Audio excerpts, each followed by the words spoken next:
Aristóteles nació en Estagira, en Jonia, en el año 384 a.C. A los 17 años de edad se instaló en Atenas, donde se vinculó con la Academia Platónica.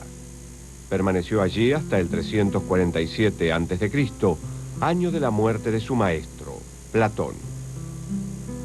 Las relaciones políticas entre Atenas y Macedonia eran muy tirantes, y el padre de Aristóteles había sido médico en la corte de Macedonia.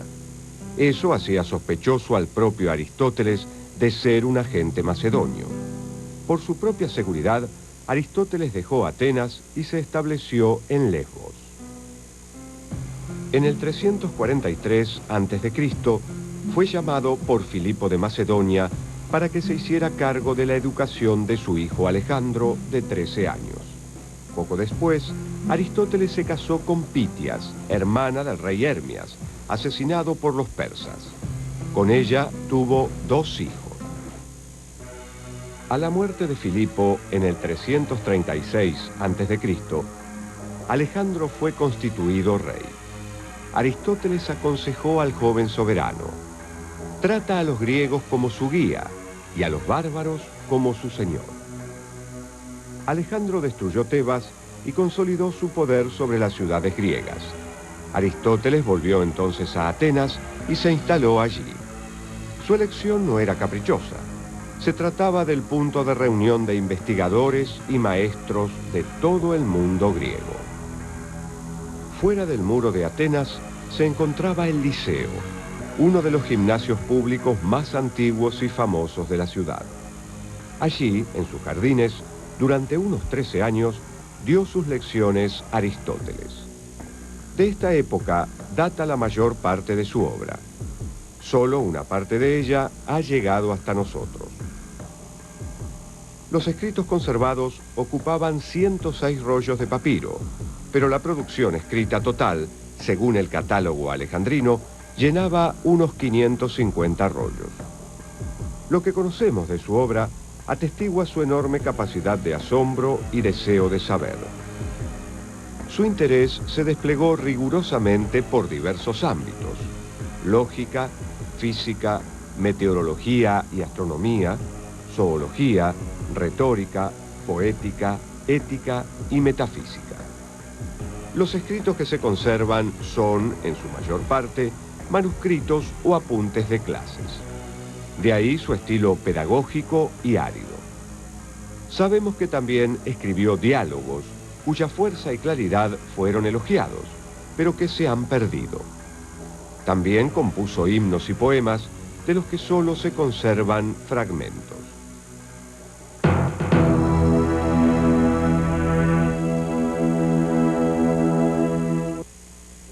En junio del 323 a.C. murió su protector, Alejandro de Macedonia. Aristóteles sintió su vida en peligro y decidió abandonar Atenas. El siglo IV a.C. se caracterizó por la decadencia y colapso del sistema que durante siglos había sido el propio de los griegos, la polis o ciudad-estado. La guerra del Peloponeso y el dominio imperial de Macedonia terminaron con esa estructura política. Sin embargo, tanto Aristóteles como su maestro, Platón, creyeron en la posibilidad de rescatarla.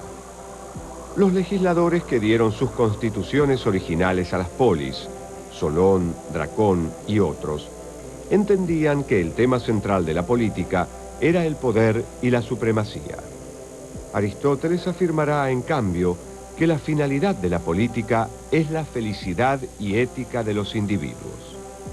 Aquellos sistemas en los que los gobernantes no tienen presente el bien común son formas degeneradas de gobierno. Su ideal político es decididamente antimilitarista. Se propone estudiar a fondo las posibilidades de estabilidad de cada sistema, porque los ciudadanos no pueden ser felices ni virtuosos en un clima de anarquía. Rechaza las diferentes utopías propuestas en su época, así como toda posición que contraponga los intereses del Estado y los del ciudadano.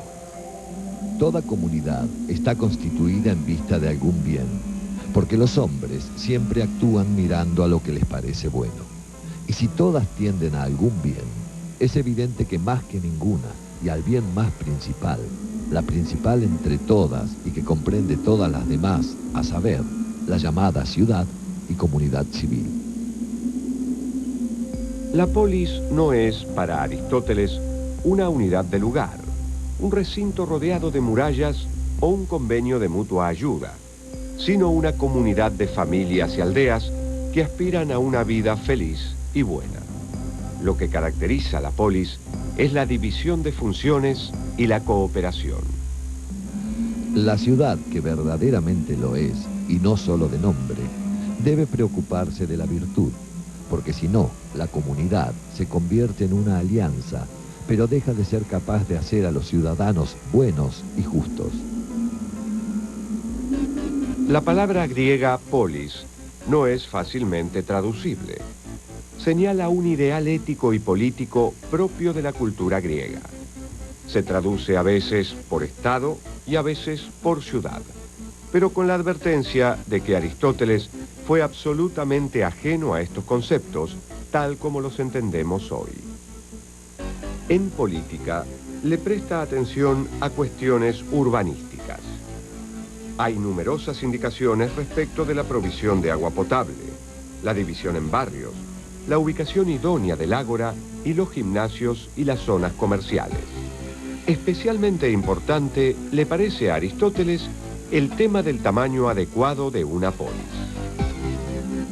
Para juzgar y para distribuir los cargos de acuerdo con los méritos, los ciudadanos tienen forzosamente que conocerse unos a otros y sus respectivas cualidades, de modo que, donde no puede ser así, necesariamente el ejercicio de los cargos y la administración de justicia serán defectuosos. La idea central de la política de Aristóteles es que la finalidad del Estado es la promoción de la virtud y la felicidad de los ciudadanos. La política es la continuación y culminación de la ética. La política es la ciencia del bien más deseable y de los medios para obtenerlo. El hombre aislado no puede alcanzar este bien. Es evidente, pues, que la ciudad es, por naturaleza, y anterior al individuo, y el que no puede vivir en sociedad o no necesita nada por su propia suficiencia, no es miembro de la ciudad, sino una bestia o un dios. En el libro segundo de la política, analiza y critica algunas constituciones existentes, así como las diferentes utopías conocidas en su época, entre ellas la que Platón expuso en su República, y más detalladamente en las leyes. Platón defendía un sistema en el que la casta de los gobernantes tuviera sus bienes, parejas e hijos en común. Ese comunismo platónico le parece a Aristóteles causa de disputas e ineficiencia. La propiedad, en efecto, debe ser en cierto modo común, pero en general privada. Así los intereses, al estar divididos, no darán lugar a reclamaciones de unos contra otros. Pero la virtud hará que para su utilización, los bienes de los amigos sean comunes. En su análisis de las formas de gobierno, Aristóteles no fue improvisado. Recopiló y estudió 158 constituciones de diferentes polis griegas y de distintas épocas. De estos estudios, solo nos ha llegado un tratado sobre la Constitución de Atenas.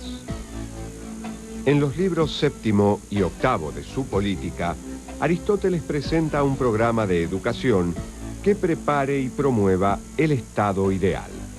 Más que soñar un Estado ideal, Aristóteles prefiere buscar la constitución óptima bajo las circunstancias concretas generalmente aceptadas. Anticipa así la noción de que la política es el arte o ciencia de lo posible. No hay que considerar exclusivamente el mejor régimen, sino también el posible, e igualmente el que es relativamente fácil de alcanzar y adecuado para todas las ciudades. Aristóteles analiza 6 regímenes políticos diferentes. 3 de ellos son puros o rectos, y 3 malos o degenerados. Los rectos que procuran el interés común son la monarquía o realeza, la aristocracia y la politeia o república. De los gobiernos unipersonales, solemos llamar monarquía al que mira al interés común. Al gobierno de unos pocos, pero más de uno, aristocracia. Sea porque gobiernan los mejores o porque se propone lo mejor para la ciudad y para los que pertenecen a ella. Y cuando es la masa la que gobierna en vista del interés común, el régimen recibe el nombre común a todas las formas de gobierno: república. Estas tres formas buenas de gobierno tienden a corromperse o desviarse. Una forma mala de gobierno es aquella en la que quienes gobiernan no lo hacen en beneficio de todos, sino solo en beneficio de sí mismos. Ninguno de estos regímenes buscan el provecho de la comunidad. La forma degenerada correspondiente a la monarquía es la tiranía o despotismo. La de la aristocracia es la oligarquía. La de la politeia es la democracia. Democracia no significa aquí el gobierno de todos los ciudadanos, sino simplemente el gobierno de la masa, es decir, de los sectores más pobres e incultos. La tiranía es una monarquía que ejerce un poder despótico sobre la comunidad política. Hay oligarquía cuando ejercen soberanía en el régimen los que tienen fortuna. Y por el contrario, democracia, cuando la ejercen los que no poseen gran cantidad de bienes, sino que son pobres. En toda sociedad, observa Aristóteles, hay ricos y pobres. Si la soberanía está en manos de los ricos, el régimen político es oligárquico. Si la soberanía está en manos de los pobres, el régimen político es democrático. Ambos regímenes son inestables, pues ricos y pobres luchan continuamente por el poder. El problema fundamental de la política de Aristóteles es la inseguridad de los regímenes políticos y la situación precaria de la convivencia. Democracia y oligarquía, por ejemplo, están permanentemente amenazados por sediciones y tendencias a la disolución. No se trata de discutir abstractamente qué régimen es el mejor, sino cómo pueden perdurar y conservarse. Consideramos ahora cuál es la mejor forma de gobierno y cuál es la mejor clase de vida para la mayoría de las ciudades y para la mayoría de los hombres, sin asumir un nivel de virtud que esté por encima de personas ordinarias, ni una educación que requiera condiciones afortunadas de naturaleza y recursos, ni un régimen a medida de todos los deseos, sino una clase de vida tal que pueda participar de ella la mayoría de los hombres, y un régimen que esté al alcance de la mayoría de las ciudades. El mejor régimen es simplemente el que resulte más seguro y subsistente. No todas las formas de gobierno son adecuadas a todas las ciudades ni a todas las circunstancias.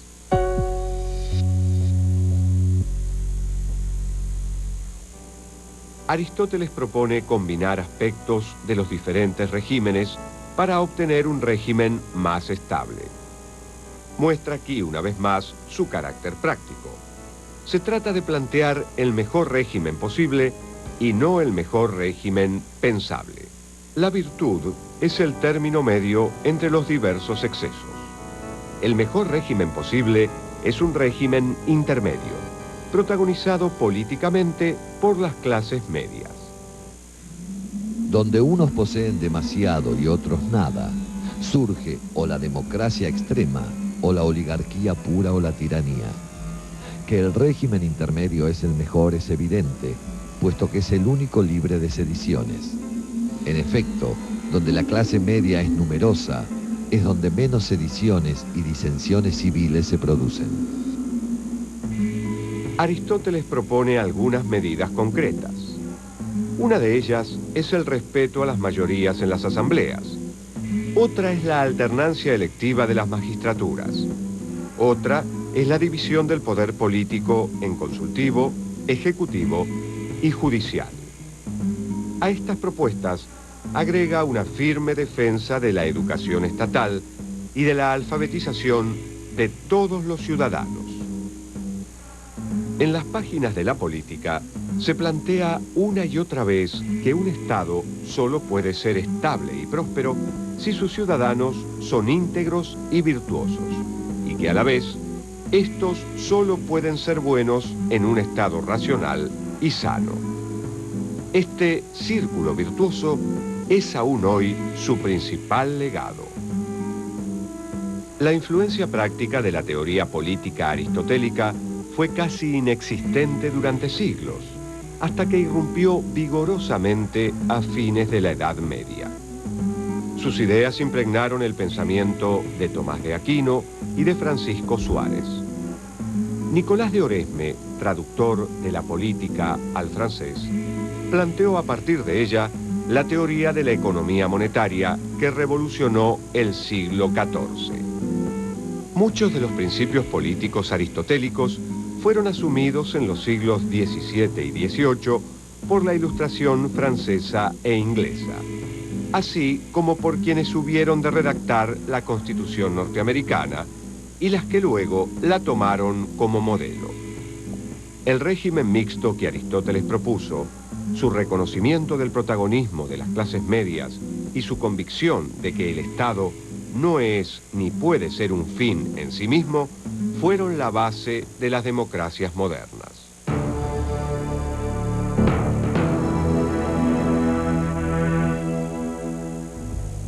Al abandonar Atenas en el año 323, Aristóteles se instaló en la casa de la familia de su madre en Calcis, Eubea. Murió allí poco después, en octubre del 322 a.C., a la edad de 63 años.